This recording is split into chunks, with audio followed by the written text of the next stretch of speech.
1 दिसंबर को रणबीर कपूर की चर्चित फिल्म एनिमल रिलीज हुई है, जिसमें रणबीर कपूर की एक्टिंग की हर तरफ सराहना हो रही है। आज हम बात करेंगे रणबीर कपूर की 5 बड़ी फिल्मों के बारे में, जिसमें उनके अभिनय ने सबको हैरान कर दिया था। आदाब, आप देख रहे हैं आवाज द वॉइस और मैं हूं आपके साथ अमीना माजिद। हमारी हौसला अफजाई के लिए चैनल को सब्सक्राइब करना ना भूलें। रणबीर कपूर ने अपने करियर की शुरुआत 2007 की फिल्म सावरिया से की। तब से वो हर तरह के किरदार निभा रहे हैं। 4 साल स्क्रीन से गायब रहने के बाद रणबीर कपूर पर्दे पर वापस आए 2 बड़ी फिल्मों के साथ, ब्रह्मास्त्र और शमशेरा, जिसके लिए रणबीर ने 350 दिन लगातार काम किया। जहां ब्रह्मास्त्र हिट साबित हुई, जिसके लिए उन्हें सर्वश्रेष्ठ अभिनेता के पुरस्कार से सम्मानित किया गया।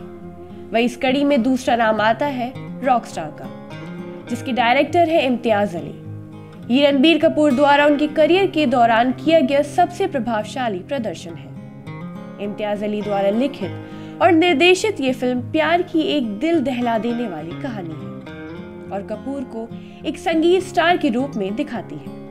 अगली फिल्म है बर्फी, जिसमें रणबीर कपूर ने एक बहुत मुश्किल किरदार निभाया। ये उनकी सबसे मशहूर फिल्मों में से एक है।